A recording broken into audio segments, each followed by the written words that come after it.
The pigeons scattered first. That was how Corinna knew someone was coming. Pigeons were loyal creatures in their own useless way. They nested in the broken rafters of St. Jude's Cathedral every evening without fail, cooing and settling into the gaps between rotting beams like fat, feathered tenants who paid no rent. They only fled when footsteps echoed through the nave. Heavy footsteps, the kind that belonged to someone with purpose. Corinna pulled her threadbare shawl tighter around her shoulders and pressed herself against the stone column behind the old pulpit. Her fingers instinctively closed around the silver ring hanging on a cord beneath her collar. She had learned, over 3 hard years of living without walls, that people who walked with purpose toward abandoned places rarely brought anything good with them. The cathedral door, or what remained of it, one hinge broken so it hung crooked like a drunkard leaning on a lamppost, groaned open. Late afternoon light spilled across the cracked marble floor, catching the dust motes that floated through the hollow space like tiny lost spirits. A man stepped inside. He was tall. That was the first thing she noticed, because the doorframe of St. Jude's was generous, built for an age when bishops wore mitres that added a full foot to their height, and this man still had to duck slightly. He wore a dark wool greatcoat that looked expensive even from 30 feet away, the kind with proper brass buttons and a collar that actually kept the wind out. His boots were polished. His jaw was set in a way that suggested he had been clenching it for hours, possibly days. He looked around the cathedral the way a man inspects a horse he is considering purchasing, with sharp, measuring eyes that missed nothing. Corinna held her breath. "I know you are here," the man said. His voice carried easily through the empty space. It was a deep voice, calm but strained at the edges, like a rope pulled nearly taut. "The parish warden told me a woman has been sheltering in this building for several weeks. I can see the blanket near the east wall and the remains of a fire. So you may save us both the trouble of pretending." Corinna did not move. The man sighed. He reached into his coat and produced something wrapped in brown paper. He set it down on the nearest intact pew and stepped back 3 paces. "That is bread and cold mutton from the coaching inn on Fleet Lane. I did not come here to harm you or to chase you out. I came because I need to speak with you." The smell reached her before her pride could stop it. Real bread, actual meat. Her stomach made a sound so loud it echoed off the vaulted ceiling, and she closed her eyes in humiliation. When she opened them, the man was looking directly at the column she stood behind. He had followed the sound. "There you are," he said quietly. Corinna stepped out. She kept her chin raised, because that was the one thing 3 years of hunger and cold had never taken from her, the stubborn refusal to look down. Her dress was faded cotton, patched in 4 places, stained at the hem with mud from the canal path. Her dark hair was pinned up with a bent iron nail because she had lost her last hairpin 2 months ago. She looked, by every measure that mattered to English society, like exactly what she was. A woman with nothing. The man studied her face for a long moment. Then his gaze dropped to her hands, and something shifted in his expression. "That ring," he said, "on the cord around your neck. I noticed it when you stepped forward. May I see it?" "You may not." He blinked. Clearly, he was not accustomed to being refused. "I only wish to examine the crest." "And I only wish to eat a meal that does not come from a rubbish heap, yet here we both stand, disappointed." Corinna held her ground. "Tell me your name and your business first. Then I will decide what you may and may not see." For the first time, something that might have been amusement flickered across his face. "My name is Lord David Ashworth, Duke of Oakhaven, and my business, plainly stated, is this. I need a wife before the month is out, or I lose everything my family has held for 200 years. Corinna stared at him. You have come to a condemned cathedral to find a wife. I have come to a condemned cathedral to find you, specifically. He clasped his hands behind his back, a gesture that looked rehearsed, the kind of thing a man does when he is trying very hard to appear composed. My land steward made inquiries. The parish warden described a woman sheltering here who carried herself unlike any common beggar he had encountered. He mentioned a silver ring bearing a crest he could not identify. I had my solicitor research every noble family whose crest features a stag rampant above crossed keys. He paused. There is only one such family.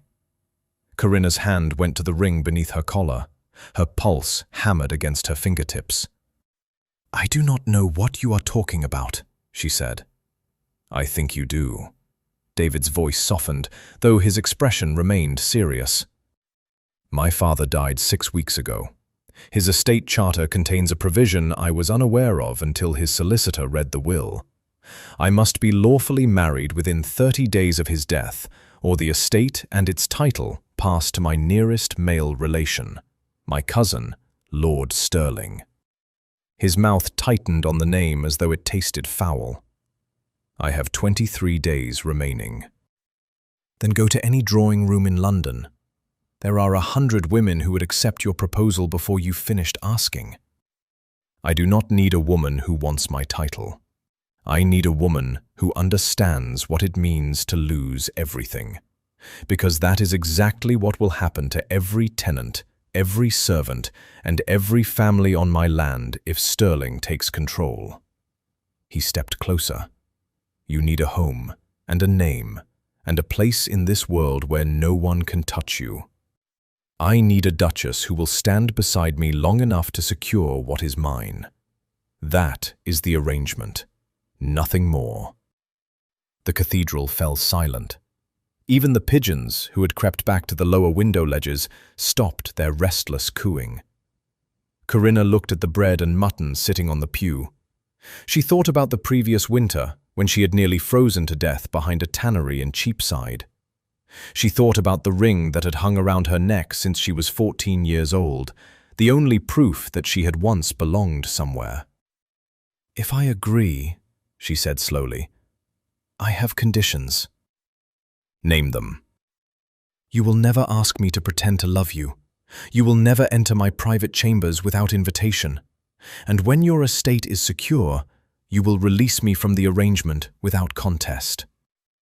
David regarded her steadily. Agreed, on all 3 counts. Corinna reached for the bread. She tore off a piece and ate it standing up, because sitting down felt too much like surrender. The bread was fresh. It was the best thing she had tasted in months. Then I accept your proposal, Lord Ashworth, she said between bites, though I suspect we will both regret it. David almost smiled. Almost. The carriage is waiting on the road beyond the churchyard. We leave at first light. He turned and walked back toward the crooked door, his boots echoing through the nave. At the threshold he stopped. One more thing, he said without turning around. Whatever that ring means, and whoever you were before you came to this place, I will find out. So you may as well tell me yourself when you are ready. Then he stepped into the fading afternoon light and was gone. Corinna stood alone in the ruined cathedral, holding a piece of bread in one hand and her silver ring in the other. Above her, the pigeons resettled into their roosts, cooing softly, as if nothing of importance had happened at all. But something had. For the first time in 3 years, Corinna had a reason to see tomorrow.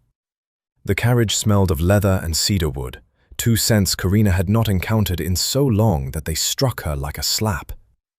She sat on the rear-facing bench because David had offered her the forward seat, and she had refused it out of sheer habit. 3 years of sleeping in doorways had taught her to always face the direction people might come from. David sat opposite her, one ankle crossed over the other, reading a folded letter he had pulled from his coat pocket. He had not spoken since they departed the churchyard at dawn. The driver had loaded a small trunk onto the roof. Clothes, David had explained briefly, purchased from a dressmaker on Threadneedle Street the previous evening. Nothing extravagant. Practical things. A traveling dress, a wool pelisse, stockings, a pair of boots that actually fit. Corinna was wearing the boots now. They were the most comfortable thing she had felt against her skin in years, and she hated how grateful that made her.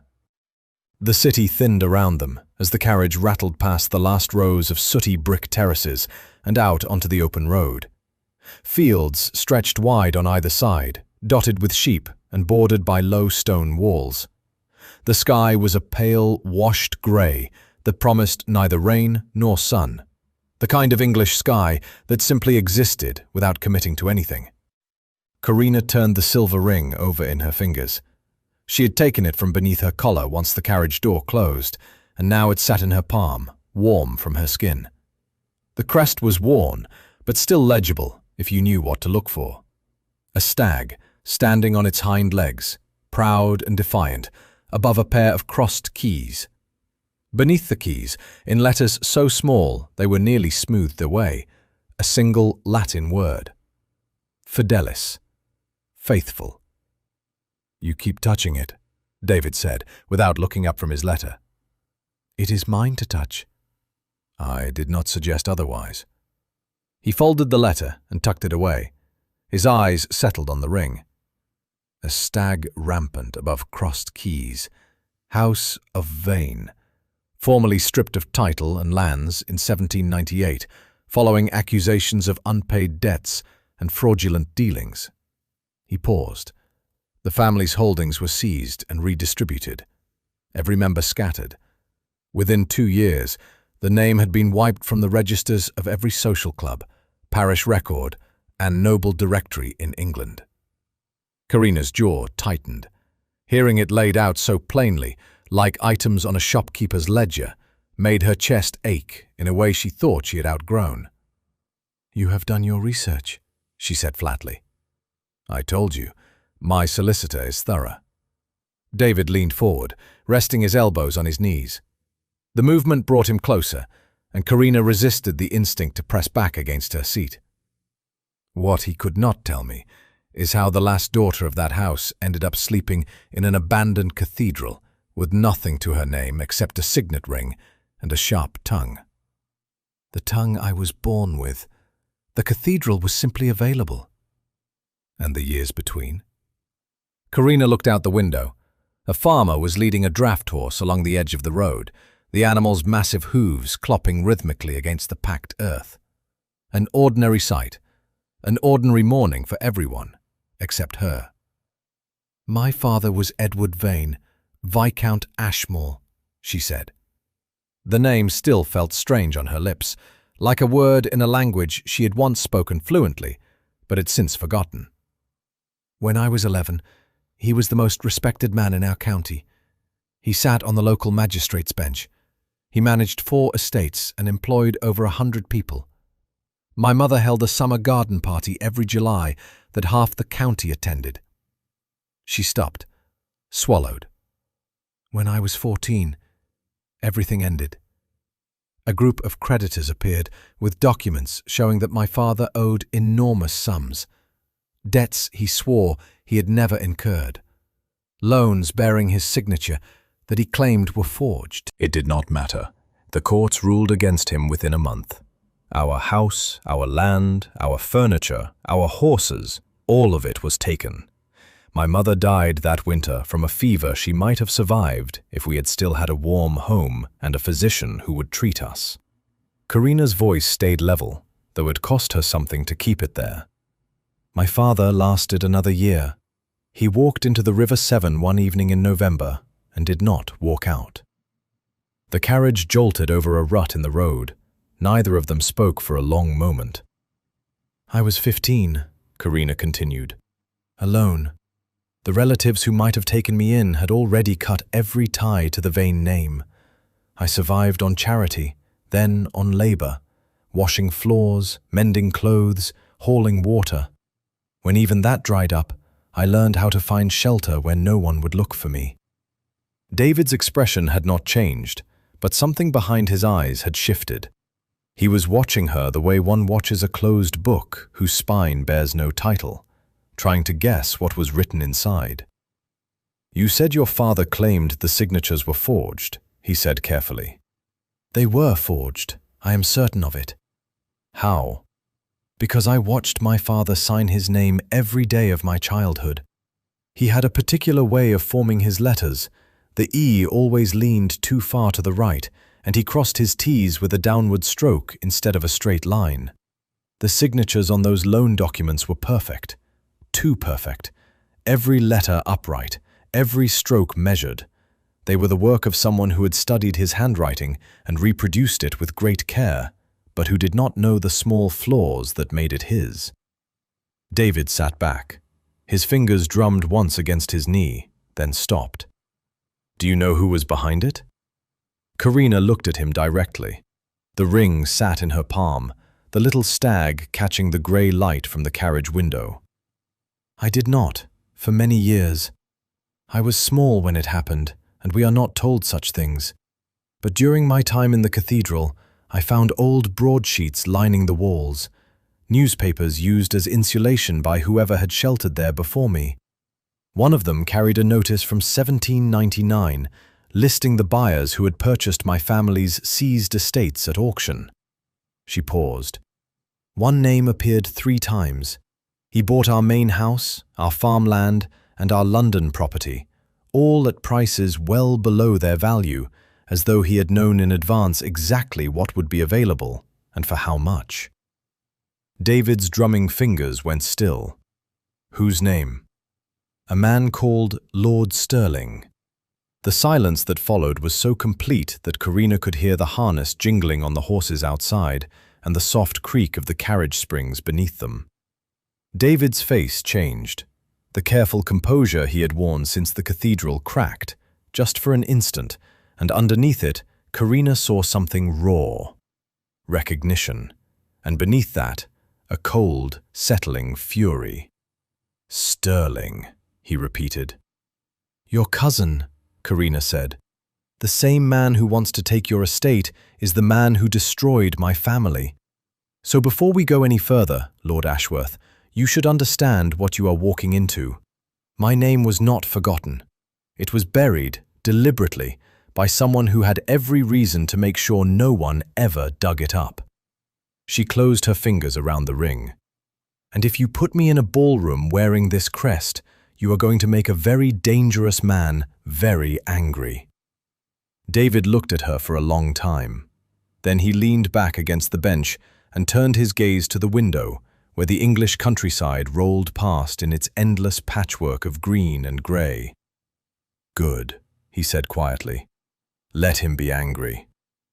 The carriage pressed on toward Oakhaven, carrying 2 people who had entered it as strangers and were beginning to understand, with every passing mile, that the arrangement between them was going to be far more complicated than either had planned. Oakhaven announced itself long before the carriage reached its gates.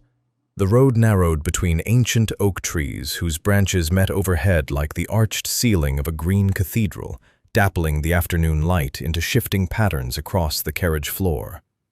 Then the trees opened, and the estate spread before them like something out of a painting Corinna had once seen hanging in a gallery she had sneaked into during a rainstorm in Bath.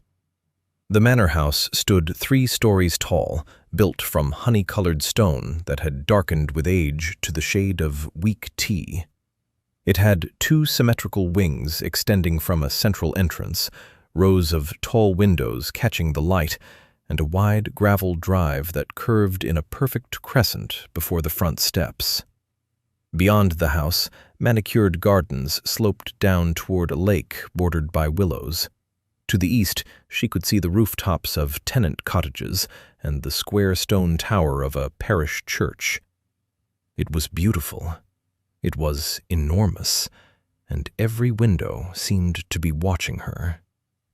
"How many people live here?" Corinna asked as the carriage slowed. "In the house, 18 staff. On the estate grounds, roughly 200 tenants across 40 holdings. David straightened his coat and reached for the door handle. The staff will have assembled in the entrance hall. Mrs. Pemberton, the housekeeper, will have arranged it. She arranges everything.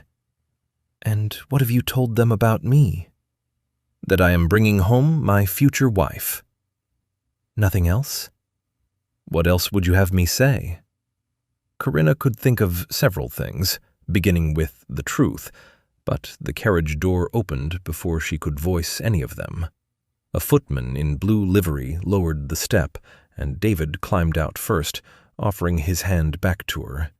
She took it because the step was high and her new boots were stiff, and because refusing would have looked foolish in front of the young footman who was trying very hard to keep his face neutral while staring at her patched traveling dress beneath the new pelisse. The entrance hall of Oakhaven Manor was floored in black and white marble, checkered like a chessboard. A wide staircase rose from the center, splitting into two curving flights at a landing where a tall window let in a column of pale light. Portraits lined the walls, generations of Ashworth men and women gazing down from gilded frames with expressions that ranged from proud to vaguely dyspeptic. The staff stood in two neat rows along the left side of the hall. Corinna counted quickly. 14 visible, which meant 4 were elsewhere in the house, likely watching from upstairs windows or listening from behind doors. At the head of the line stood a tall, angular woman in a black dress with a ring of keys at her waist, her gray hair pulled back so tightly it seemed to lift her eyebrows into a permanent expression of mild disapproval. Beside her stood a man who could only be the butler. He was perhaps 60, broad-shouldered despite his age, with white side whiskers and a bearing so upright he might have had a fireplace poker sewn into the back of his coat. His eyes moved over Corinna with the speed and precision of someone cataloging the contents of a room, and his conclusion was clearly unfavorable. "Mrs. Pemberton, Harding." David's voice carried the easy authority of a man who had grown up giving instructions in this hall. "Allow me to present Miss Corinna, who has consented to become the Duchess of Oakhaven. She will require the East Wing suite prepared immediately, a lady's maid assigned by this evening, and a full wardrobe consultation with the dressmaker in the village within the week." Harding, the butler, inclined his head precisely 1 inch. "Very good, Your Grace." His tone suggested it was anything except very good. Mrs. Pemberton's gaze traveled from Corinna's mud-stained hem to the iron nail holding her hair in place, pausing at every threadbare patch along the way, like a magistrate reviewing evidence. "Will the lady require assistance settling in?" "The lady will require the same courtesy and attention given to any member of this household," David said.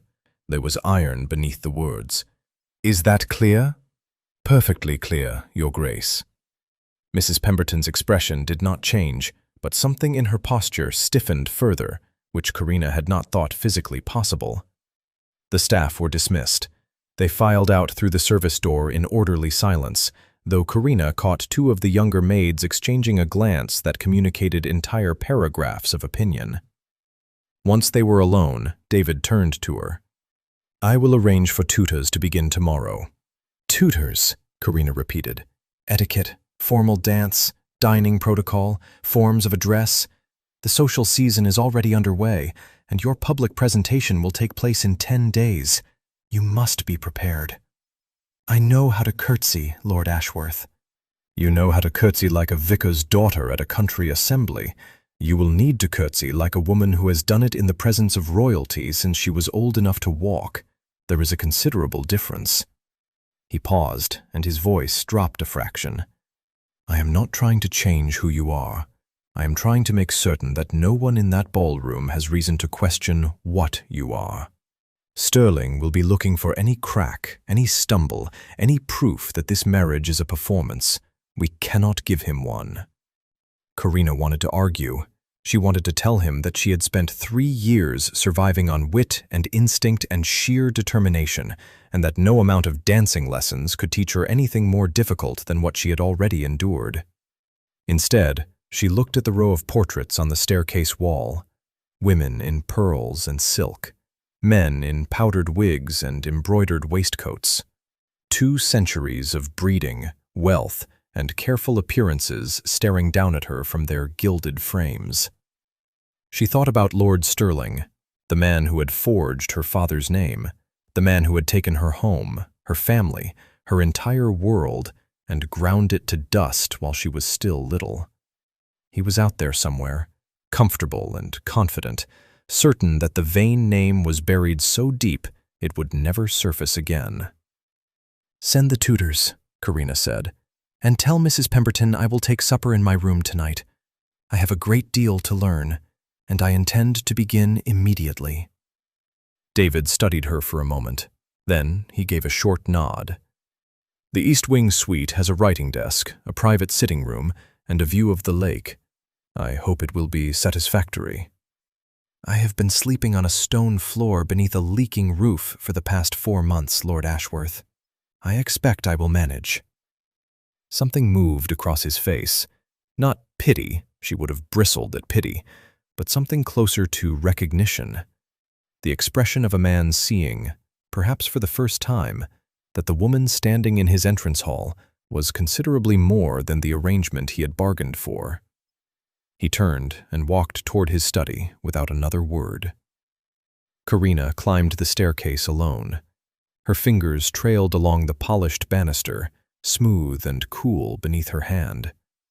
At the landing, she paused beside the tall window and looked out over the estate, the gardens, the lake, the distant fields, the thin thread of smoke rising from the nearest tenant cottage. All of this was what Stirling wanted. All of this was what David stood to lose. And somewhere beneath the surface of this beautiful, orderly world, buried in ledgers and legal documents and forged signatures, was the truth about what had happened to her family. She was going to find it, every last piece of it. She continued up the stairs, and the portraits watched her go. 4 days changed Corinna more than she expected, though she would never have admitted it aloud.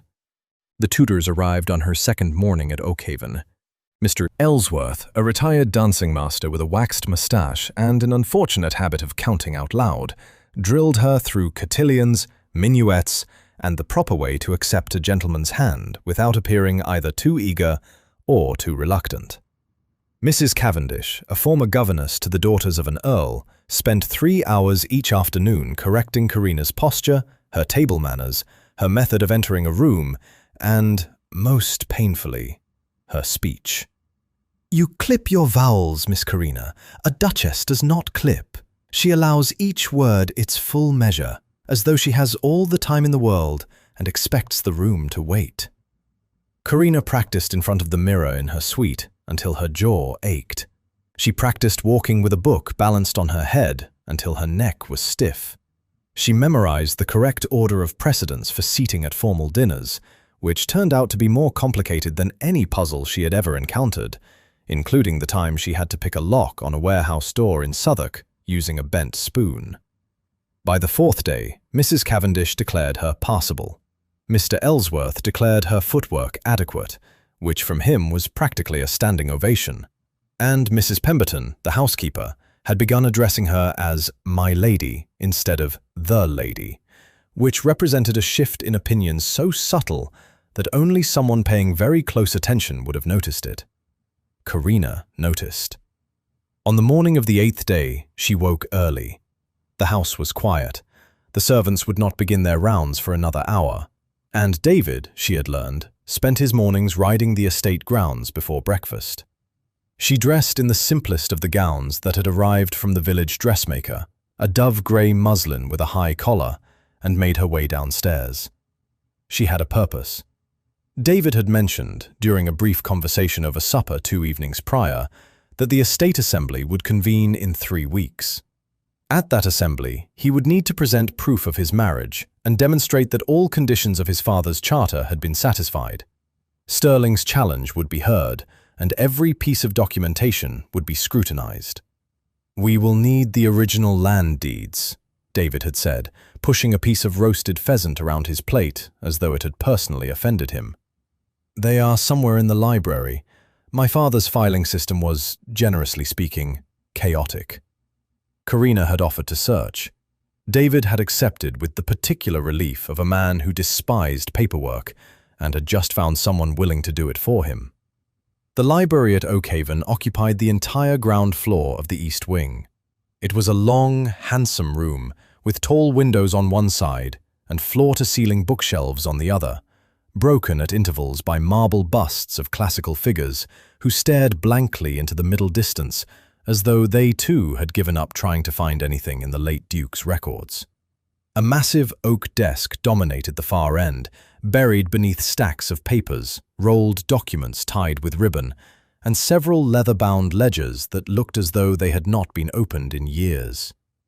Corinna pulled back the heavy curtains to let in the morning light, sat down, and began.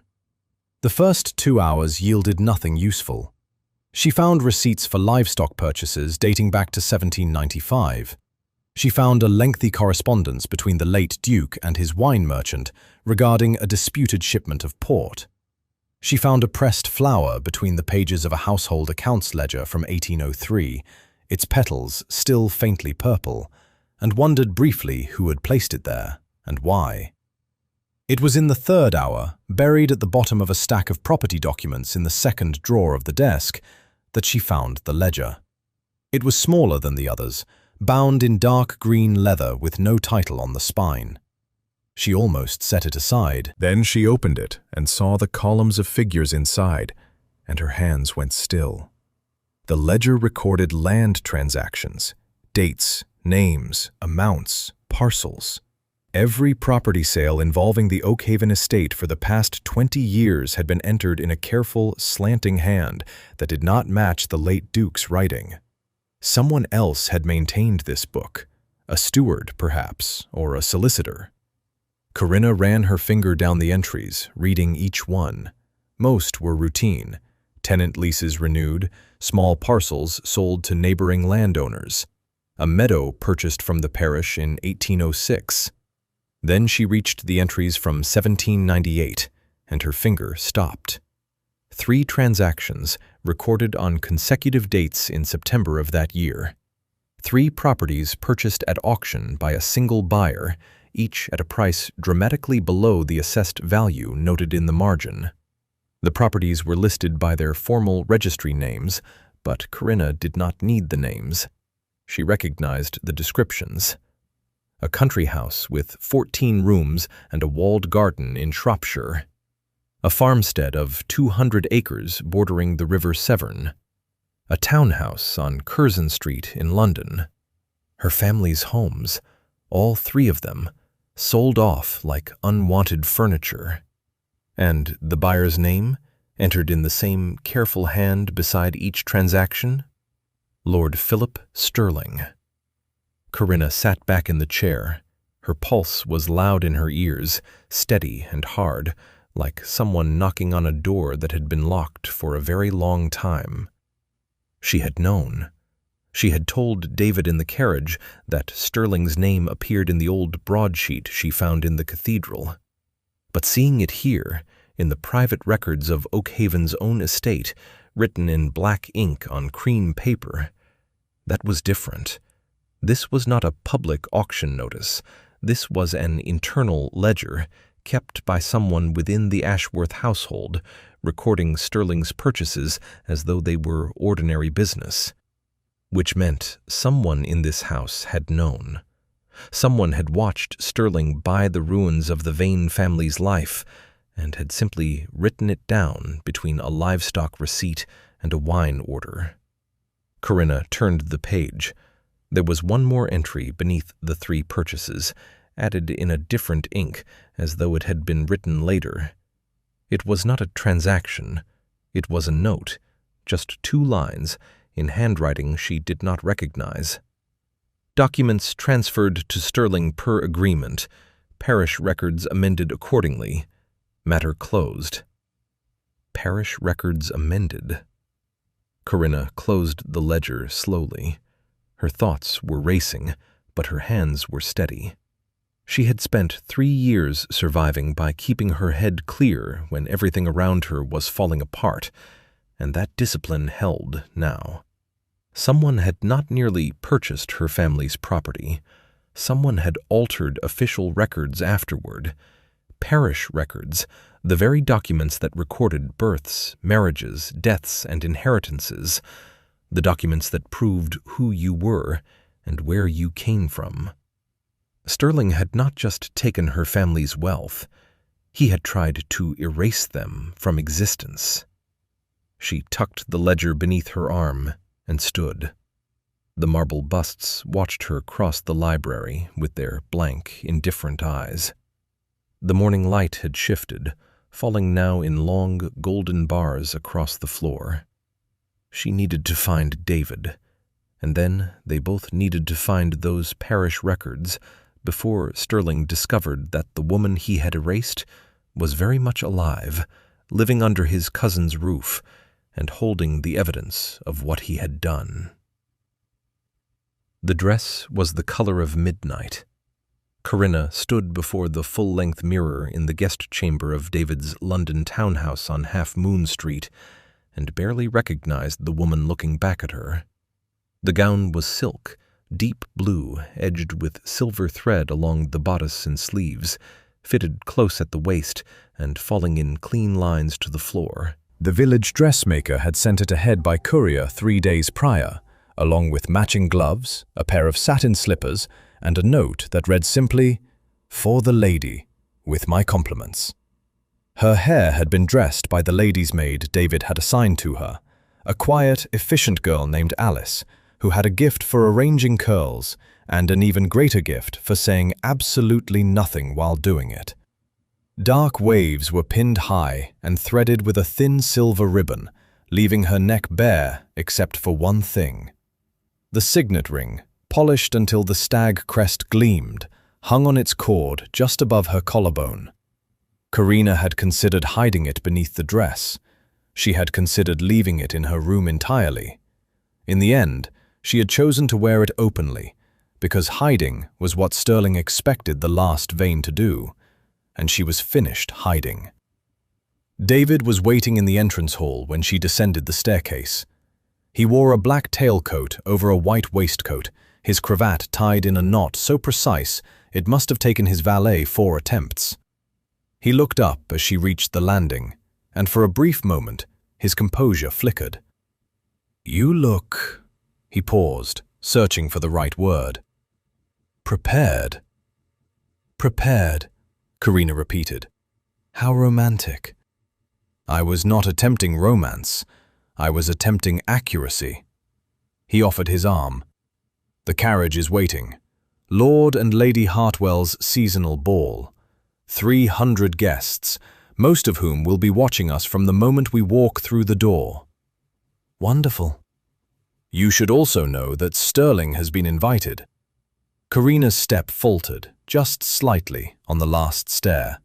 She recovered before David could notice, but her pulse had already quickened. She had known this moment would come. She had been preparing for it since the morning she found the green ledger in the library. Still, knowing and facing were very different things. "Good," she said, taking his arm. "I would hate for him to hear about this second-hand." The Hartwell ballroom occupied the entire upper floor of a grand house on Berkeley Square. Crystal chandeliers hung from a painted ceiling depicting some mythological scene involving clouds and figures in flowing robes who seemed entirely unconcerned about their lack of proper clothing. The floor was polished to such a shine that Corinna could see the reflections of the dancers moving across it like ghosts beneath the surface of a still pond. 300 guests. David had not exaggerated. The room was thick with silk and velvet, the air heavy with perfume, candle smoke, and the particular warmth generated by too many wealthy people packed into one space while pretending to enjoy themselves. David led her through the entrance, his hand steady on hers where it rested on his arm. Heads turned. Conversations dipped and resumed at lower volumes. Corinna felt the weight of every gaze like individual fingers pressing against her skin, but she kept her chin level, her shoulders back, and her stride even. Mrs. Cavendish's voice echoed in her memory. A duchess does not hurry. She arrives. They were announced by the Hartwells' footman in a voice that carried across the ballroom like a church bell. His Grace, the Duke of Oakhaven, and Miss Corinna, his betrothed. The murmur that followed was immediate and widespread. Corinna caught fragments as David guided her into the room. Who is she? Never heard the name. Where is her family? Look at that ring. What crest is that? She smiled. It was the smile she had practiced for 10 days straight. The one that conveyed warmth without familiarity, confidence without arrogance. Mrs. Cavendish had called it the Duchess smile. It felt like wearing a mask, but it worked.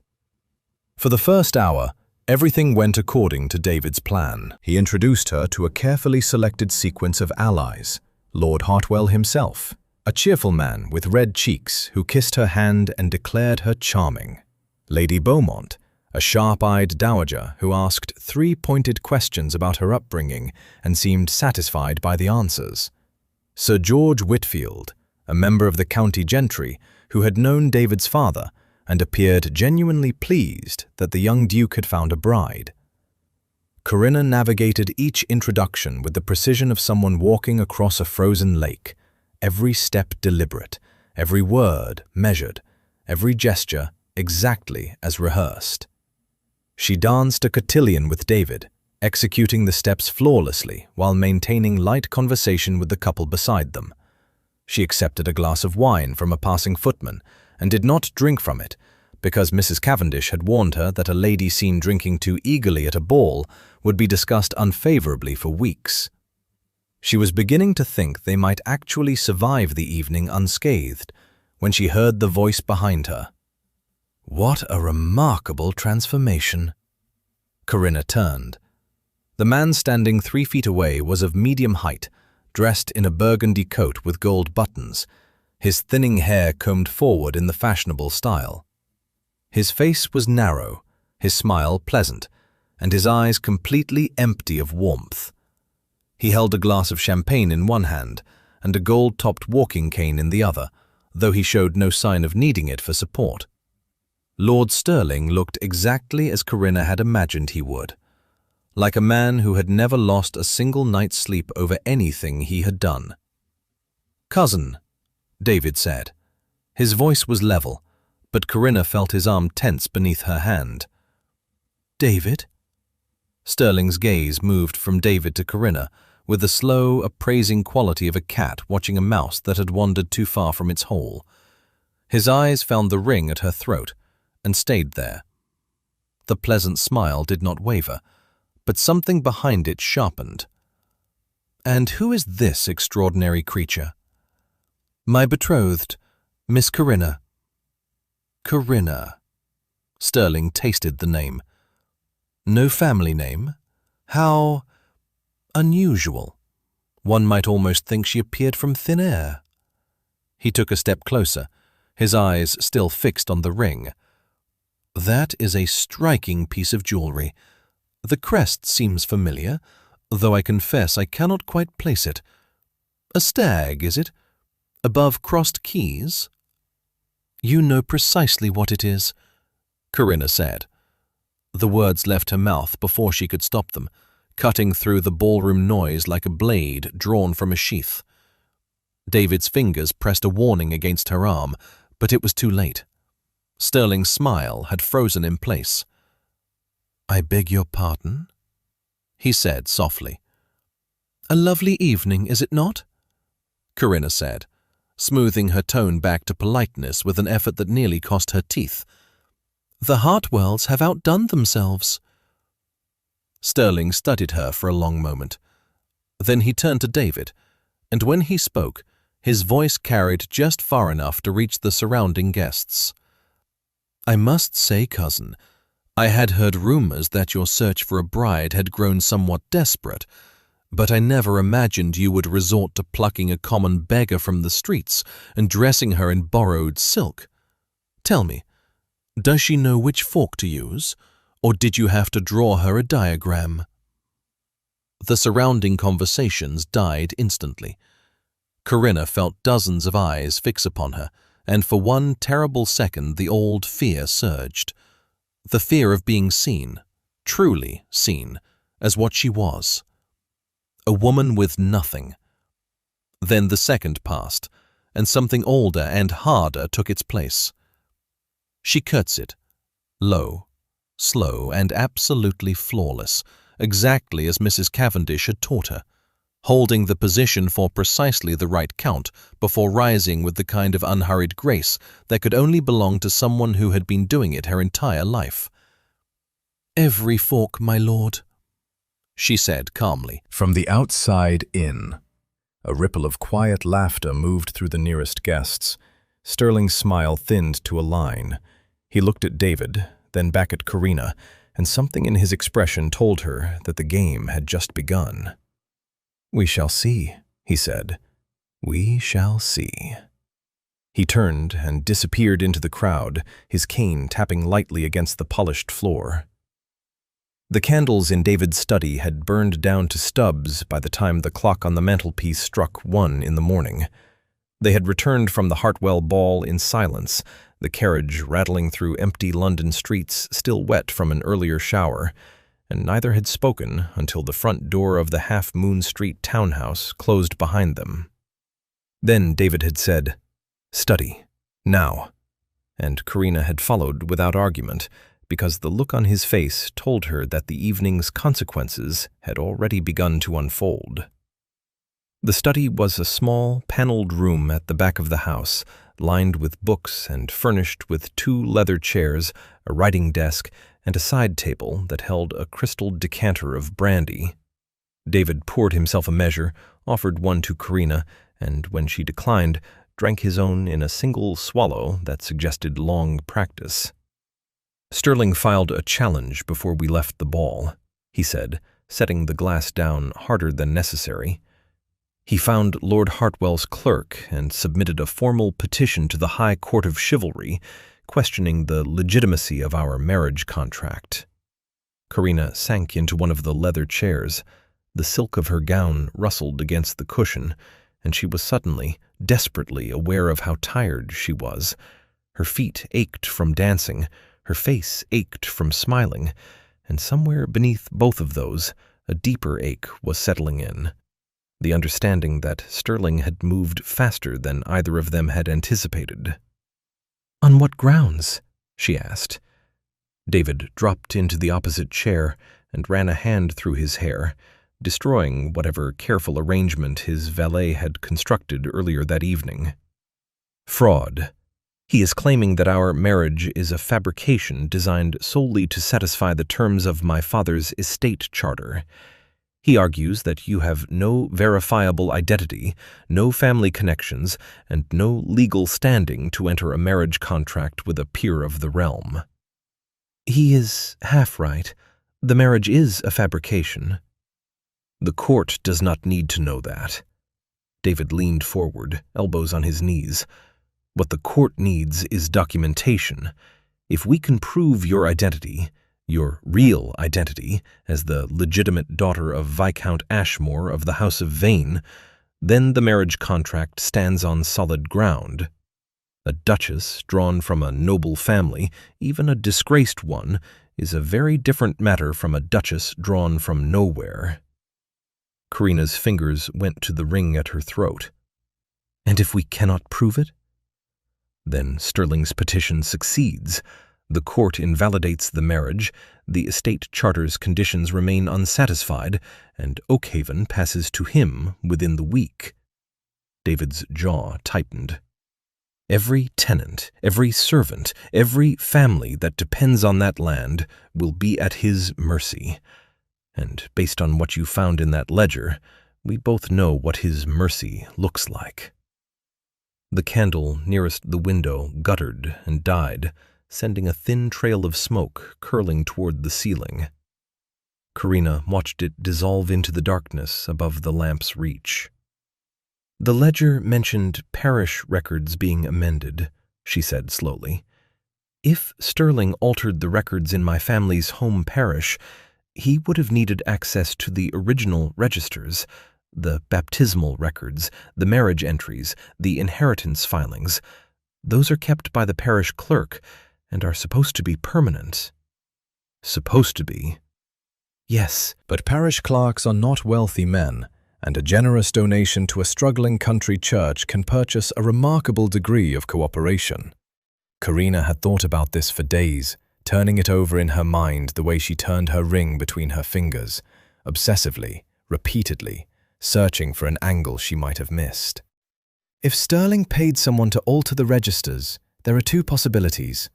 Either the original entries were destroyed entirely, or they were simply removed and the pages rewritten. What difference does it make? A great deal. Parish registers are bound volumes. You cannot remove a page from a bound book without leaving evidence, a torn edge, a gap in the binding, a break in the page numbering. If the originals were physically cut out and replaced with forgeries, a careful examination of the register itself would reveal the tampering. David studied her with an expression she was beginning to recognize, the one that appeared whenever she said something that reminded him she was considerably sharper than her circumstances suggested. "You learned this in a cathedral doorway?" "I learned it from my father. He was a magistrate, remember? He taught me to read documents the way a physician reads symptoms, not just what they say, but what they are trying to hide." She paused. "The parish we need is St. Andrew's, in the village of Thornbury, Gloucestershire. That is where I was baptized, where my parents were married, and where the Vane family records have been kept for over a century. If any original documents survive, they will be there. Gloucestershire is a 2-day journey. Then we should leave tomorrow." David stood and moved to the writing desk. He pulled out a sheet of paper, uncapped an ink bottle, and began writing in the quick, angular hand that Corinna had come to associate with his more decisive moments. "I will write to my solicitor tonight and have the letter sent by express rider at first light. He will need to prepare a formal response to Sterling's petition, requesting additional time for the court hearing on the grounds that we are gathering evidence. That should buy us a week, perhaps 10 days. And if Sterling anticipates this, if he has already sent someone to Thornbury to finish what he started, to destroy whatever remains." David's pen stopped. He looked up at her, and in the candlelight his face was all sharp angles and deep shadows, the face of a man calculating odds he did not like. "Then we had better get there first." Corinna rose from the chair. The clock struck 1:30, its chime thin and precise in the quiet room. Through the study window, she could see the street outside, empty except for a lamplighter making his way along the pavement with his long pole, touching flame to each gas lamp in turn. Little circles of gold appeared in the darkness, one after another, pushing the night back inch by inch. "Lord Ashworth," she said. "David." He did not look up from his letter. "If we are to convince a court that this marriage is genuine, you should probably begin using my Christian name." David. The word felt odd in her mouth, too familiar, like putting on a garment that belonged to someone else. "When we reach Thornbury, and if we find what we are looking for, what happens to Sterling?" David finished writing, blotted the paper, and folded it carefully into thirds. He pressed his seal into a drop of red wax and held the letter up to examine it. "If we find proof that he tampered with official parish records and fraudulently acquired your family's estates, he will face ruin. His standing among the peerage will be finished. No court, no club, and no drawing room in England will receive him. And he knows this. He has known it since the moment he saw that ring around your neck." David set the letter on the desk and met her eyes. "Which is why we must assume that he will do everything in his power to stop us. He did not spend 14 years burying the Vane name only to watch it walk into a ballroom on my arm." Corinna nodded. She moved toward the door, then stopped. "Thank you for not asking me to remove the ring tonight." David picked up the brandy decanter and poured himself a second measure. I considered it for about 3 seconds. Then I saw Sterling's face when he recognized the crest, and I decided it was worth every risk. He raised the glass slightly in her direction. "Get some rest. We leave for Gloucestershire at dawn." Corinna climbed the stairs to her room, the house quiet around her except for the distant ticking of the hall clock and the soft creak of old floorboards beneath her feet. In her chamber, she sat on the edge of the bed and held the signet ring up to the candlelight. The little stag stared back at her, rampant and defiant, standing its ground above the crossed keys. Tomorrow, she would return to the county where she was born, to the church where her name had been written into a register 23 years ago. She would walk back into the world that had cast her out, carrying the proof of who she was around her neck. She closed her hand around the ring, blew out the candle, and lay down in the darkness to wait for morning. The village of Thornbury had not changed. That was the cruelest part. Corinna had expected something different, decay perhaps, or some visible mark left by the years, a sign that time had at least acknowledged what had happened here. Instead, the high street looked exactly as it had when she was a child. The same row of stone cottages with their neat front gardens. The same butcher's shop on the corner with its painted sign swinging in the breeze. The same ancient elm tree standing in the churchyard like a patient old man waiting for someone who would never arrive. She had walked this street 1,000 times. She had bought ribbon from the haberdashers. She had eaten plum cake at the harvest fair in the field behind the smithy. She had sat in the third pew from the front of St. Andrew's Church every Sunday morning, her mother on one side, her father on the other.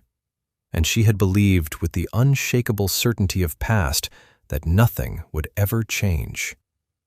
David had the good sense to say nothing as the carriage rolled through the village.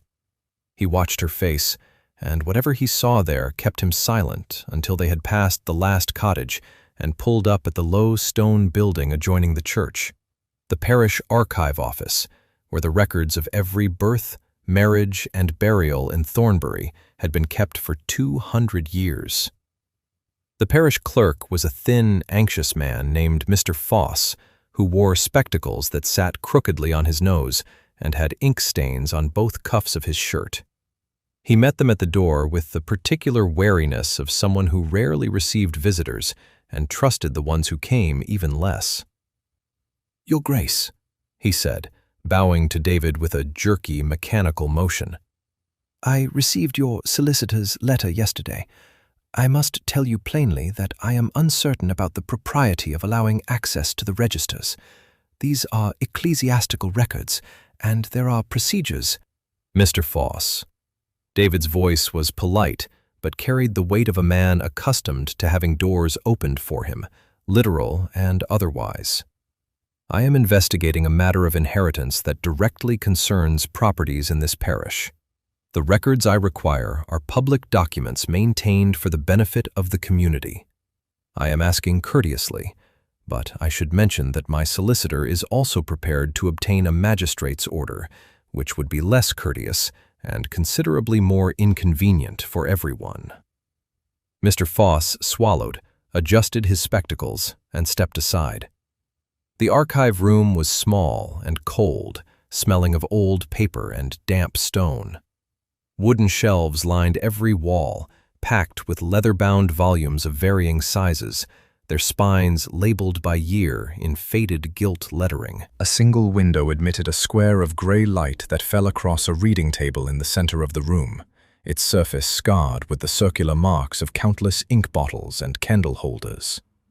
"The baptismal registers from 1789 onward would be on the third shelf," Mr. Foss said, hovering near the door as though he might need to flee at short notice. "The marriage registers are beside them. I will be in my office if you require assistance." He disappeared before either of them could respond, pulling the door shut behind him with visible relief. Corinna moved to the third shelf. Her fingers ran along the spines until she found the volume she needed. 1803, the year of her birth. She pulled it from the shelf carefully. The binding was intact, the leather dry but sound. She carried it to the reading table, opened it, and began turning pages. The entries were written in the careful copperplate hand of whoever had served as parish clerk at the time. Each process was recorded with the same formula: the date, the child's name, the names of the parents, the names of the godparents, and the signature of the officiating clergyman. Page after page of them, lives reduced to a few lines of ink. She reached September. Her birthday was the 14th. The page was missing. Corinna stared at the gap in the binding. The torn edge was clean, too clean for accidental damage. Someone had used a blade, slicing close to the spine with the care of a person who wanted the removal to look as inconspicuous as possible. If you were flipping through quickly, you might not notice. The page numbers jumped from 46 to 49, but unless you were counting, the gap was nearly invisible. "Here," she said quietly. David moved to her side and looked down at the severed edge. His expression darkened. "Cut out. With precision. This was not careless. Whoever did this knew exactly which page to remove and took the time to do it neatly." Corinna closed the volume and reached for the marriage register from 1795, the year her parents had wed. She opened it to the relevant month, already knowing what she would find. Another missing page. Same clean cut. Same invisible gap. David pulled 2 more volumes from the shelf, the burial records and the general parish ledger covering the Vane family's land holdings. In each one, the relevant pages had been excised with the same careful blade. Every official record connecting Corinna to Thornbury, to the Vane name, to her birthright, had been physically removed. "He was thorough," David said, and there was a grim respect in his voice that Corinna found deeply irritating. "He missed something." Corinna returned to the shelf. She was scanning the spines now, reading dates and labels, looking for something specific. Her father had taught her about parish record-keeping when she was young, during one of his long, rambling lectures about local governance that she had endured with the dutiful boredom of a child who did not yet understand why such things mattered. Now, 14 years later, every word came back to her with perfect clarity. "Parish registers are kept in duplicate," she said, pulling a smaller volume from the far end of the bottom shelf. "The clerk maintains the working register, which is the one we just examined. But every quarter, a copy of all new entries is made and sent to the diocesan office in Gloucester. However, before sending, the clerk is required to make a notation in a separate index book, recording the date and content of each entry copied. It is a bureaucratic formality that most people forget exists, including, apparently, Lord Stirling." She opened the index book. It was smaller, thinner, and clearly less important than the main registers, the kind of record that gathered dust on a bottom shelf because nobody ever asked for it. The entries were brief, just dates and reference numbers, but they were complete. There, in the listing for September 1803, was the entry she needed. A single line in cramped handwriting. September 14th. Baptism of Corinna. Eleanor Vane, daughter of Edward Vane, Viscount Ashmore, and Catherine Vane, née Harding. Godparents, Sir Richard Booth, Lady Anne Whitmore. Copied to Diocese, 30 September. Corinna read it twice. Then she pressed her palm flat against the page, as though she could absorb the words through her skin. Her name. Her parents' names. Written in ink that had dried 23 years ago, in a book that nobody had opened since. "There," she whispered. "That is who I am." David read the entry over her shoulder. When he straightened, there was something fierce and quiet in his expression. "The diocesan copy. If the original page was sent to Gloucester as recorded here, then a duplicate of your baptismal entry exists in the diocesan archive. Sterling removed the local records, but he would have needed connections within the church hierarchy to access the diocesan copies, and that is a far more dangerous game. Can your solicitor obtain the diocesan record? He can, and he will. I will write to him within the hour. David reached for the index book. May I? Corinna nodded.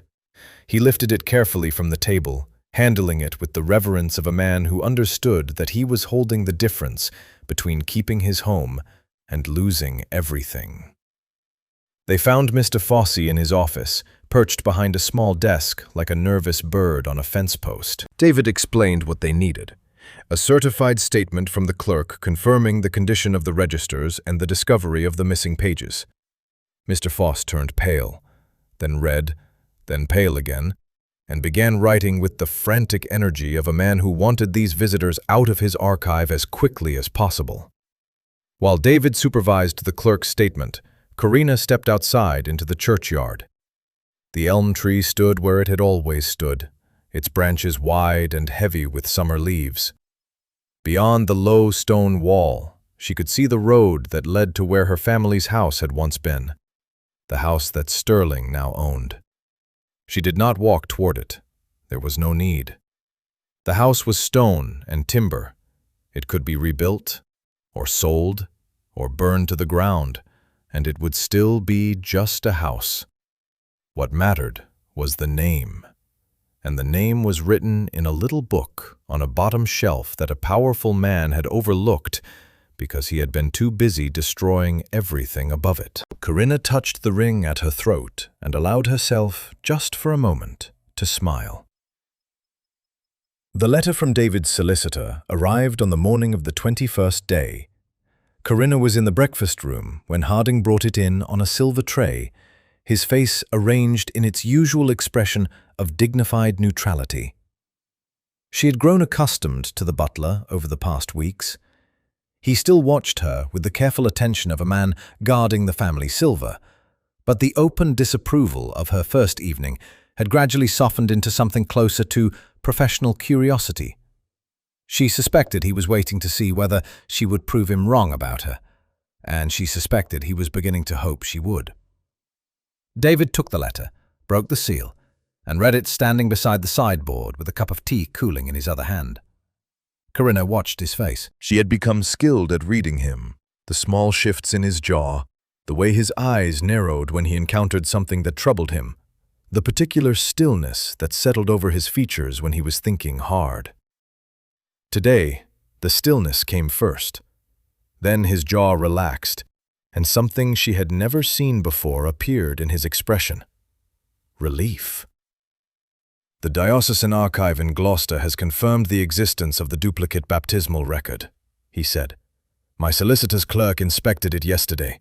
It matches the index entry from Thornbury precisely. Your full name, your parents' names, the godparents, the date. It is intact, unaltered, and bearing the original seal of the officiating clergyman. Corinna set down her toast.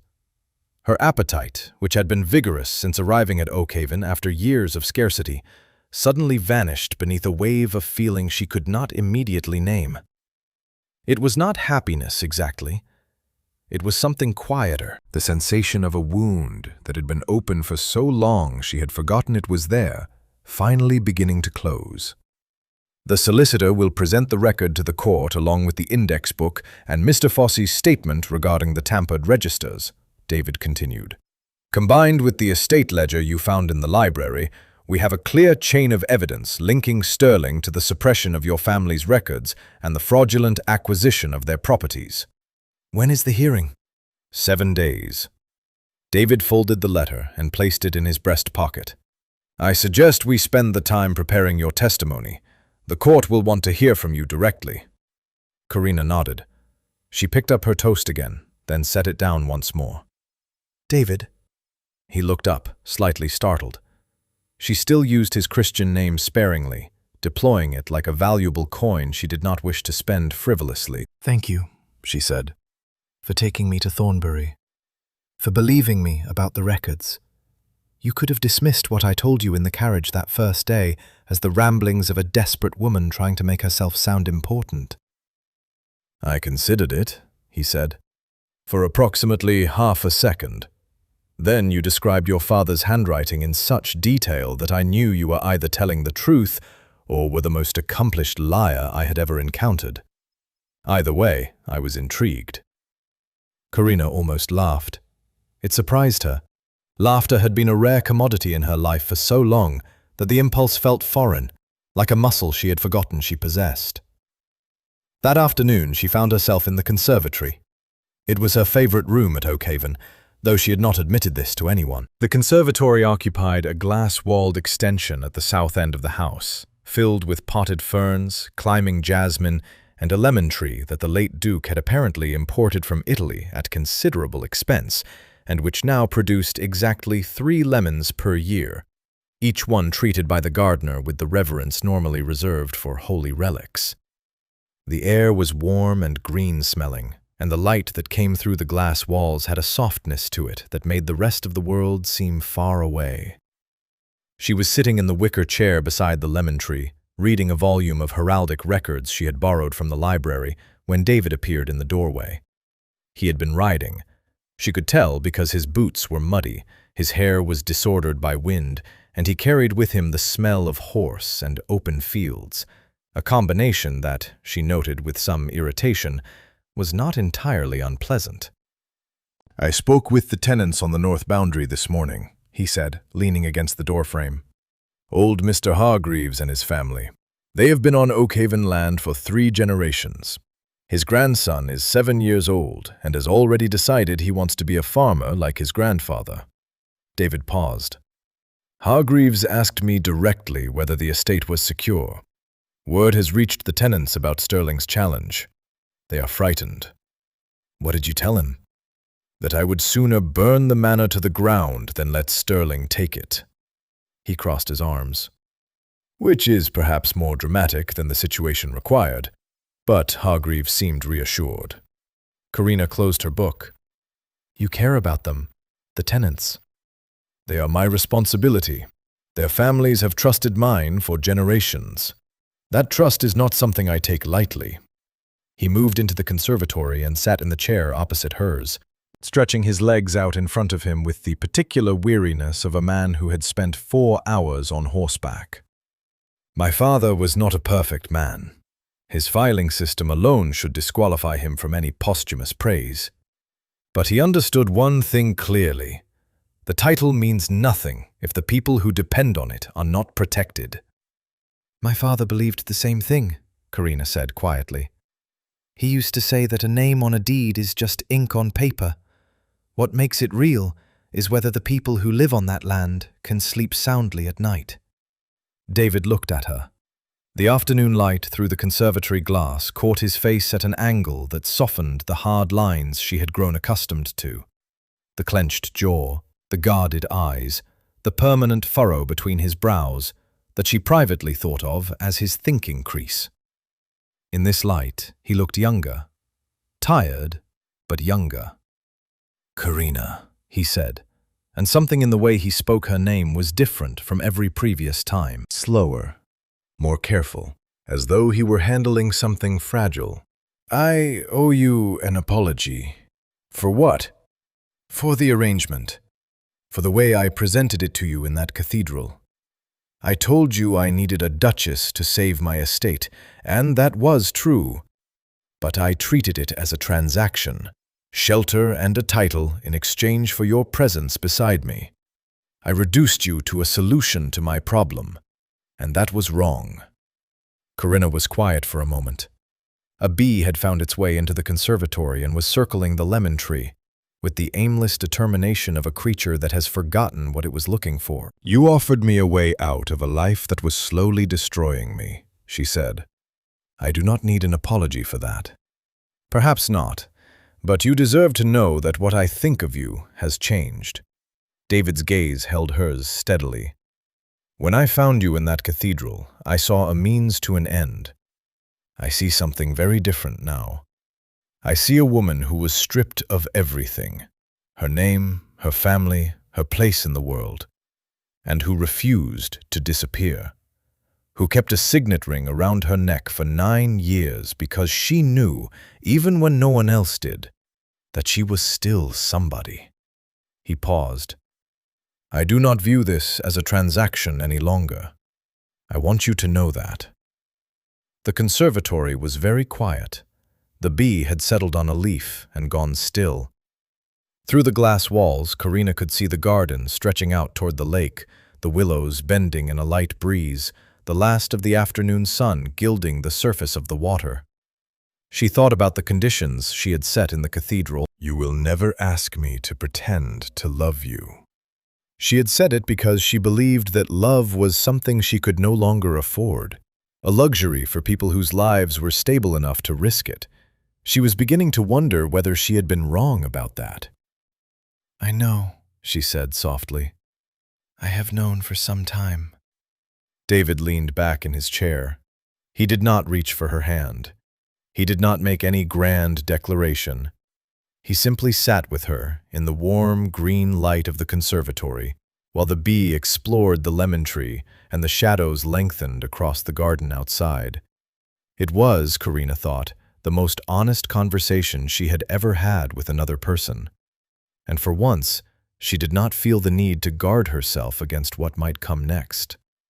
The ring at her throat caught the fading light, the little stag gleaming as though it approved. The Grand Exhibition Hall on Pall Mall had been built 40 years earlier by a consortium of wealthy patrons who wanted a space large enough to display paintings, host lectures, and occasionally remind the public that the aristocracy had cultural interests beyond hunting and drinking port. Its main gallery stretched 200 feet from end to end, with a vaulted ceiling painted in the classical style and tall arched windows that flooded the room with the kind of generous, democratic light that made every person standing beneath it look equally important. On this particular Thursday afternoon, the gallery was hosting the quarterly assembly of the Society of Noble Heritage, a gathering that sounded tedious and largely was, consisting of speeches about genealogical records, displays of family crests, and long discussions about who was entitled to quarter which arms on their coat. It was, in short, the kind of event that most of fashionable London avoided unless they had a specific reason to attend. David and Corinna had a very specific reason. Sterling will make his move here, David had told her that morning in the townhouse study, adjusting his cravat in the mirror with the grim concentration of a man preparing for a duel. The court hearing is in 3 days. He knows we have the diocesan record. He knows his petition is weakening. A man like Sterling does not wait to lose gracefully. He strikes before the verdict, in a setting where public opinion carries as much weight as any judge's ruling. Corinna had nodded. She had spent the previous 2 days reviewing every piece of heraldic knowledge her father had taught her, supplemented by the volumes she had borrowed from Oakhaven's library. If Sterling intended to challenge her identity in front of the assembled gentry, she would be ready. They arrived at 2:30. The gallery was already crowded. Perhaps 100 members of the society, along with their guests, milling between display cases of illuminated manuscripts and framed genealogical charts that traced various noble families back to the Norman conquest, and in some ambitious cases, beyond. Corinna recognized several faces from the Hartwell ball. Lady Beaumont was holding court near the refreshment table, her sharp eyes surveying the room like a hawk perched on a fence post. Sir George Whitfield stood beside a display of medieval seals, nodding politely at whatever the elderly gentleman beside him was saying, while clearly thinking about something else entirely. The first hour passed without incident. David introduced Corinna to several society members, each of whom received her with the cautious politeness that English aristocrats reserved for people they had not yet decided whether to accept or reject. She answered their questions about her background with the carefully prepared responses she and David had rehearsed, truthful in substance, measured in detail, revealing enough to satisfy curiosity without inviting further interrogation. Then Sterling arrived. He entered through the far doors with 3 men Corinna did not recognize. Two were young, well-dressed, and wore the self-important expressions of solicitors' clerks. The third was older, grey-haired, carrying a leather document case under his arm.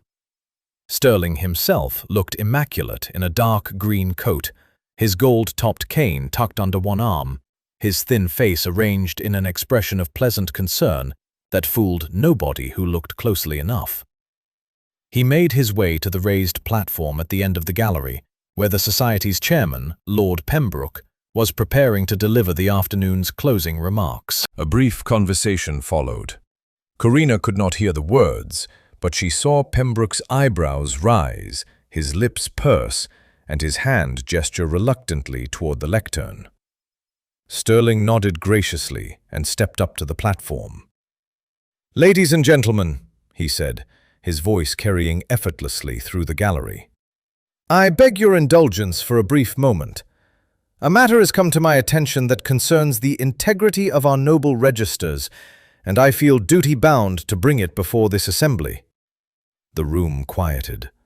Corinna felt David tense beside her, but she kept her own posture relaxed, her hands folded in front of her, her expression attentive and calm. Sterling gestured to the grey-haired man, who opened the leather case and produced several sheets of paper.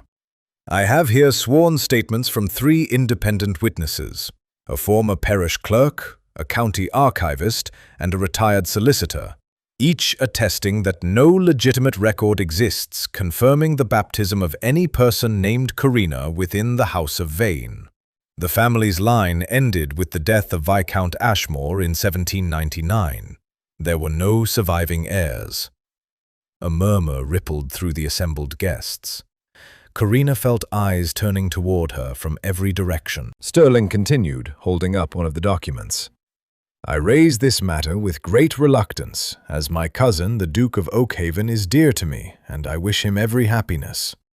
However, I cannot in good conscience remain silent while a woman of unknown origin presents herself to society under a noble name to which she has no rightful claim. The evidence before me suggests that the lady known as Corinna is, regrettably, an impostor."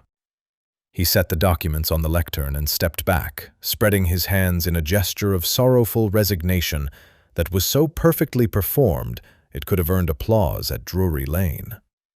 David stepped forward, his face hard, but Corinna caught his arm. "Let me," she said quietly. She walked to the platform. The gallery was completely silent.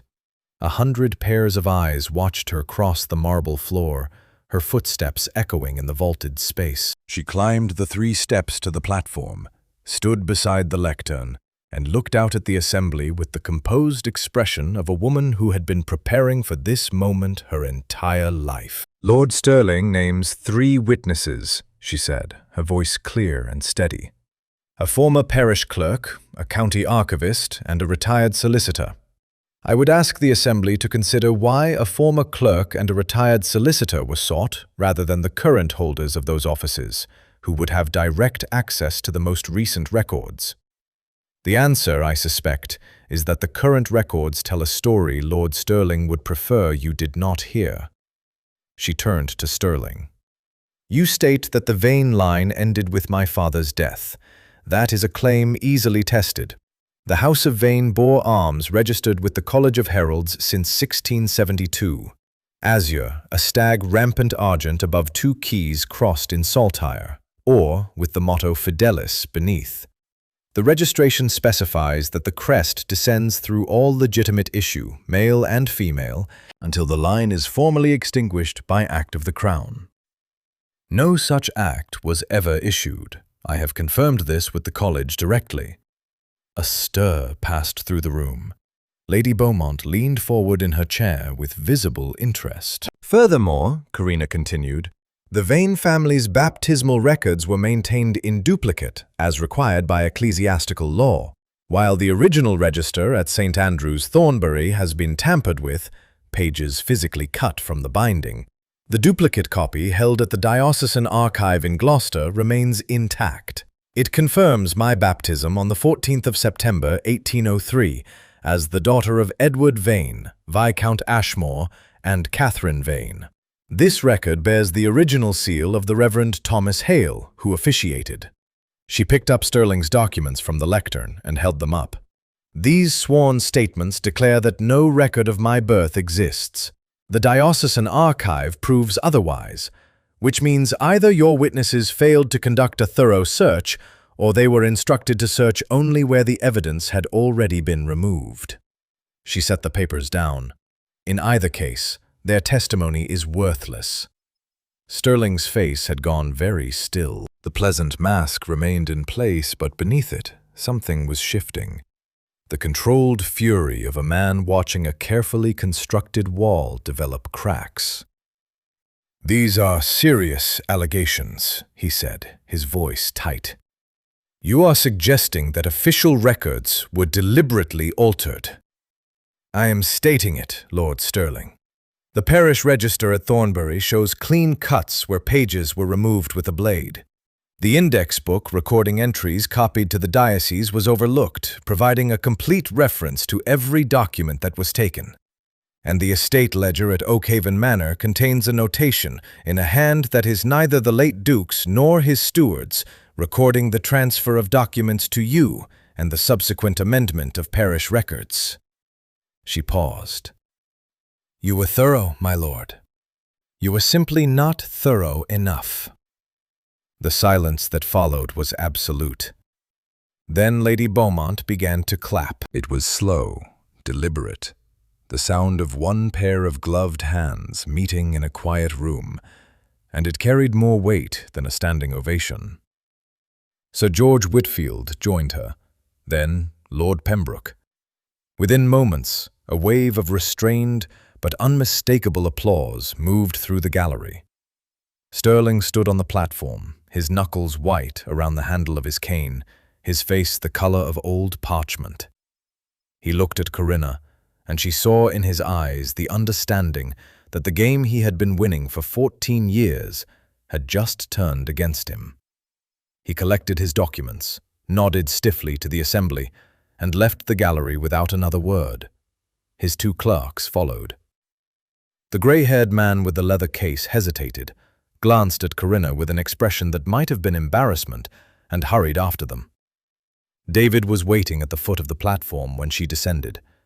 He said nothing, but the look on his face said everything that words would have made smaller. Corinna took his arm, and they walked back into the assembly together. The courtroom smelled of beeswax and old wood.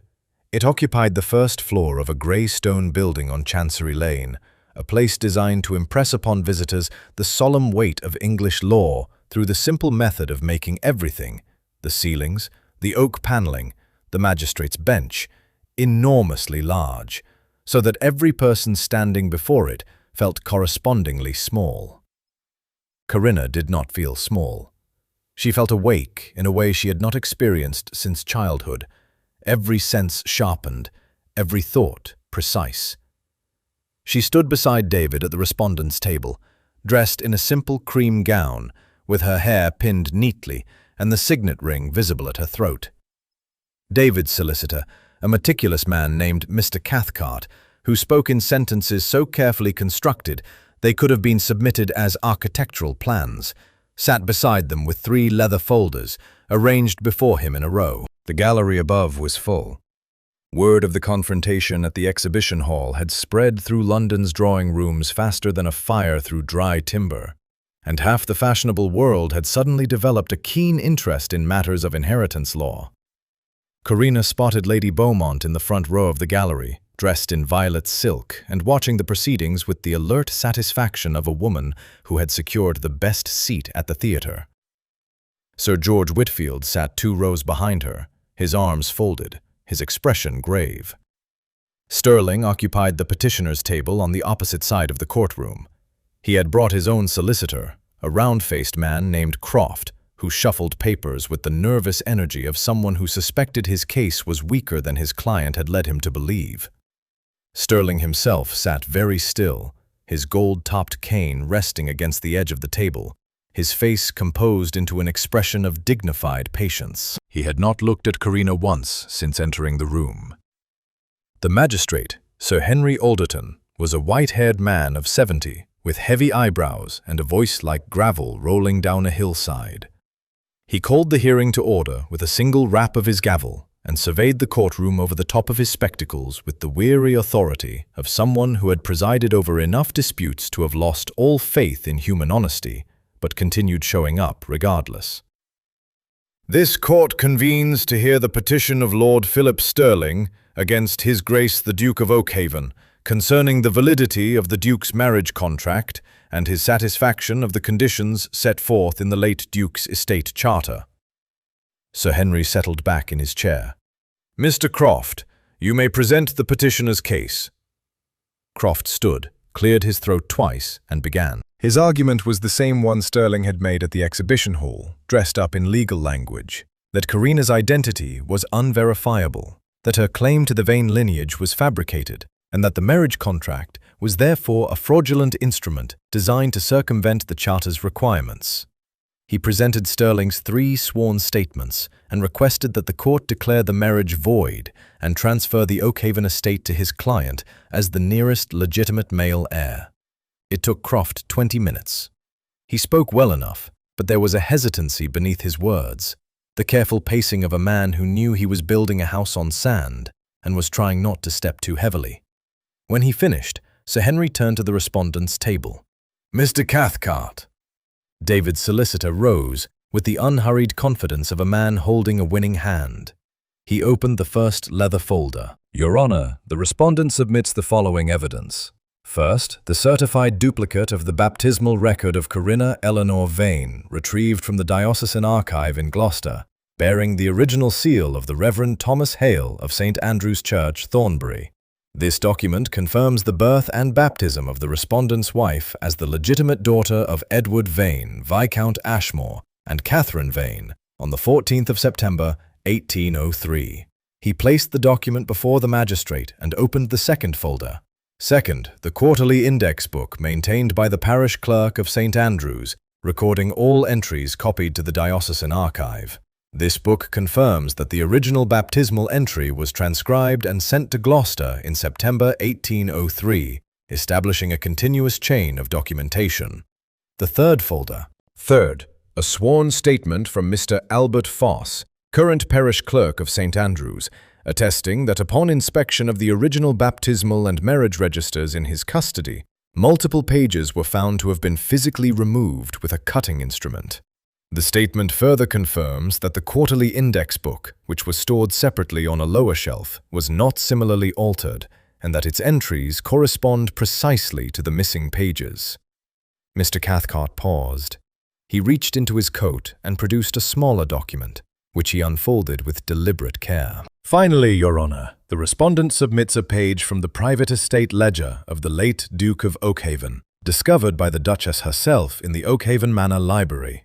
This page records 3 property transactions from September 1798, in which Lord Stirling purchased the seized estates of the Vane family at prices substantially below their assessed value. Beneath these entries, a handwritten notation reads, and I quote directly, "Documents transferred to Stirling per agreement. Parish records amended accordingly. Matter closed." The courtroom stirred. In the gallery, Lady Beaumont's eyebrows rose to a remarkable height.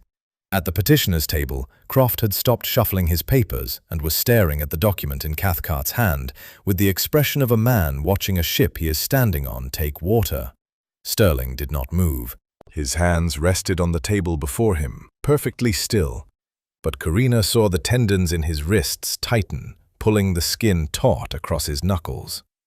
Sir Henry examined each document in turn, holding them close to his spectacles, and reading with the painstaking slowness of a man who understood that his next words would alter several lives permanently.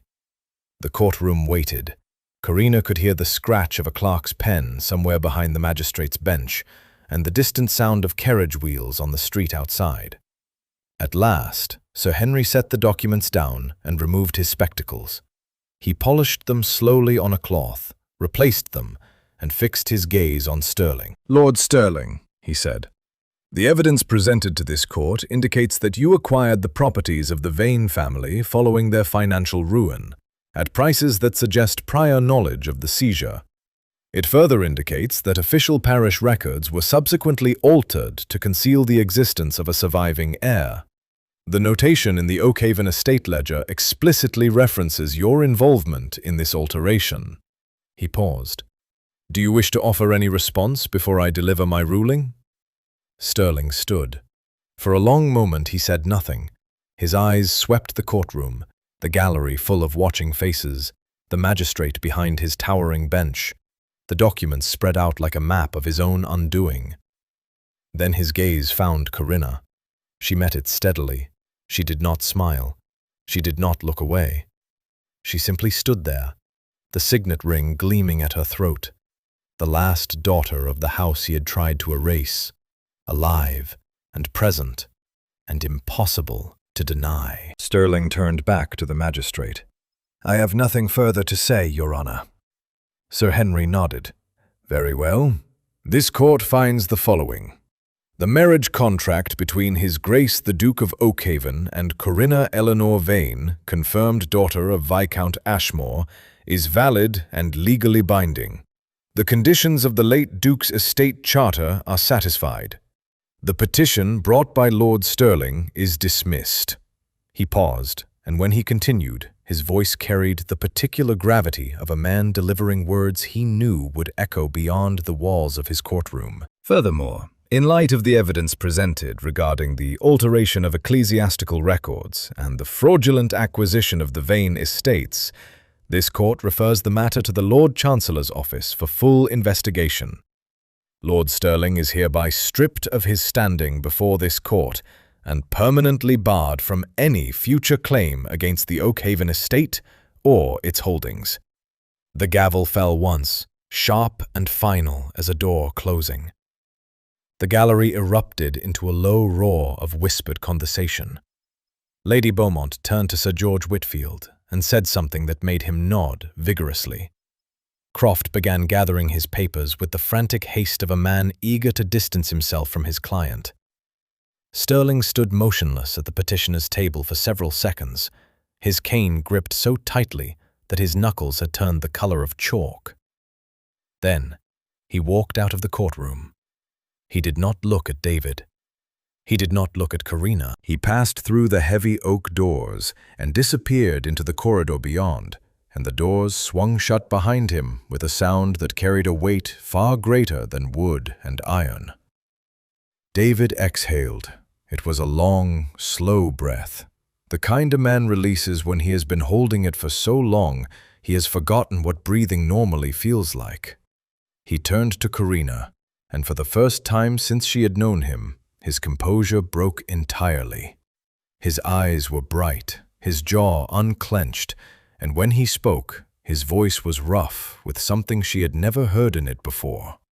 "It is done," he said. Corinna looked at the magistrate's bench, where Sir Henry was already gathering his papers and preparing to move on to the next case. She looked at the gallery, where strangers who had come expecting a spectacle were now filing out, already composing the versions of this story they would tell at dinner that evening. She looked at Mr. Cathcart, who was placing his 3 folders back into his case with the quiet satisfaction of a craftsman admiring finished work. Then she looked at David. "Yes," she said. "It is." They walked out of the courtroom together into the bright midday light of Chancery Lane, where the ordinary world was carrying on exactly as it had before. Carriages passing, street vendors calling, pigeons strutting along the pavement with their usual self-importance. Corinna thought of the pigeons in St. Jude's Cathedral, and how far she had come from that cold stone floor. The 30th day dawned clear and mild, the kind of English morning that arrives so rarely and so perfectly that it feels like an apology for every grey, drizzling day that came before it. Sunlight fell across the Oakhaven estate in long golden sheets, warming the honey-coloured stone of the manor house and setting the lake glittering like a sheet of hammered silver beneath the willows. Corinna woke early. She lay in the wide bed in the East Wing suite, her suite, though she still caught herself thinking of it as borrowed, and listened to the sounds of the house stirring below. the distant clatter of the kitchen, the creak of floorboards as the housemaids began their rounds, the low murmur of Harding's voice giving instructions in the entrance hall with the measured authority of a general directing troops. She dressed without ringing for Alice. The cream muslin gown, the one she had worn to the court hearing, because it felt right to wear something simple today. She pinned her hair herself, no longer needing the iron nail. A proper set of tortoiseshell pins sat on her dressing table now, a quiet gift from Mrs. Pemberton that had appeared one morning without explanation or ceremony. She fastened the signet ring on its cord around her neck, touching the little stag briefly with her fingertip, the way a sailor might touch a compass before setting out. The courtyard at Oakhaven was a wide, gravelled space, enclosed on 3 sides by the manor's wings, and open on the 4th to the sloping gardens and the view beyond. A stone fountain stood at its centre, carved in the shape of a leaping fish that had long since stopped producing water, but remained as a decorative monument to some ancestor's enthusiasm for trout. Wooden benches lined the walls, beneath climbing roses that were just beginning to open, their petals the colour of pale butter. David was already there. He stood beside the fountain with his back to the house, looking out over the gardens toward the lake. He was dressed simply, no tailcoat, no cravat, just a white linen shirt with the sleeves rolled to the elbow and a pair of riding breeches tucked into his boots. His hair was uncombed. He looked, Corinna thought, like a man who had finally set down something enormously heavy and was still adjusting to the lightness. He turned when he heard her footsteps on the gravel. "You are up early." "So are you." "I could not sleep. I kept thinking about the fountain." He gestured toward the stone fish. "My father had it installed when I was 6 years old. He was convinced it would become the centerpiece of the courtyard. The mechanism broke within a fortnight, and he never repaired it. My mother used to say it was the perfect symbol of his character. Grand ambitions, questionable follow-through." Corinna sat on the bench nearest the fountain. The stone was cool through the thin muslin of her dress, and the roses above her head released a faint, sweet scent that mixed with the smell of morning dew on cut grass. "You miss him?" "Every day. Even the parts of him that drove me to distraction." David sat beside her, leaving a careful distance between them. "He would have liked you. He admired people who spoke their minds, probably because my mother did it so frequently and so effectively that he developed a permanent appreciation for it." A blackbird landed on the rim of the fountain and regarded them with its head tilted, one bright eye assessing whether either of them was likely to produce breadcrumbs. Finding no evidence of generosity, it departed. "I have something for you," David said. He reached into his pocket and produced a folded document. The paper was heavy, cream-colored, bearing a red wax seal she recognized, the seal of the Lord Chancellor's office. He held it out to her. Corinna took it and unfolded it slowly. The text was written in the formal legal hand she had become familiar with over the past weeks, dense with the elaborate phrasing that English law seemed to require for even the simplest declarations. She read it through once, then again, her eyes catching on specific phrases. "Hereby restored to the rolls of the peerage. Full recognition of lineage and title. Corinna Eleanor Vane, daughter of Edward Vane, Viscount Ashmore. All rights, honours, and privileges pertaining thereto." Her hands trembled. She pressed them flat against the paper to still them. "Your birthright," David said quietly. "Formally restored. The Lord Chancellor issued the order yesterday afternoon. The Vane name is back on the register. Your father's title is acknowledged. Whatever properties can be recovered from Sterling's holdings will be returned to you through the courts." He paused. "You are no longer nobody, Corinna. You never were, but now the rest of England knows it too." She read the document a third time because the words kept blurring, and she wanted to be certain she had understood every one. The blackbird returned to the fountain, apparently willing to give them a second chance. "There is something else," David said. His voice had changed, quieter now, stripped of the brisk confidence she associated with his dealings with solicitors and magistrates. This was the voice from the conservatory, the careful one. "Our original agreement was clear. You would stand beside me until the estate was secure, and then I would release you from the arrangement without contest. The estate is secure. Your name is restored. You have independent standing now, a title, a claim to recovered property, a place in society that belongs to you alone." He turned to face her. In the morning light, his eyes were a shade of gray-green she had never quite noticed before, the color of the lake on an overcast afternoon. "I am offering you what I promised, your freedom. If you wish to leave Oakhaven, to establish your own household, to live entirely on your own terms, I will make every arrangement, provide every resource, and I will do it gladly, because you have earned it 10 times over." He stopped, and she saw him swallow. "But I am asking you, without any claim or condition or obligation, to stay." The courtyard was quiet. The roses swayed gently above them. Somewhere beyond the garden wall, a horse whinnied in the stable yard, and one of the grooms laughed at something Corinna could not hear.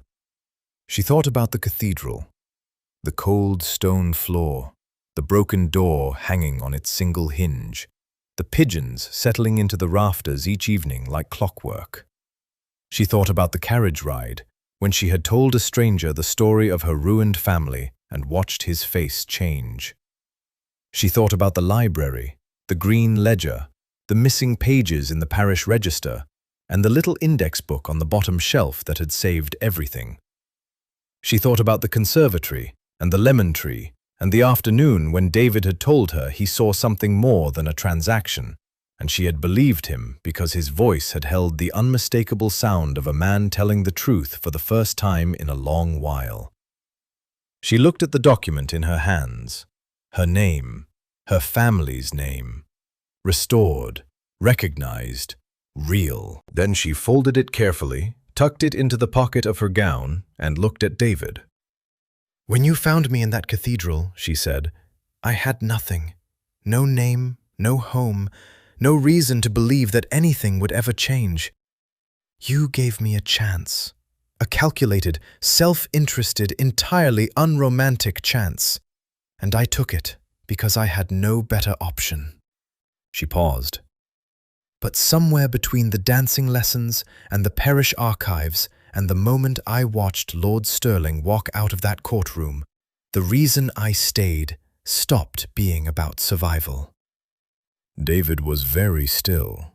He was watching her with the expression of a man standing at the edge of something, unsure whether the ground ahead would hold. "I am not staying because I need to," Corinna said.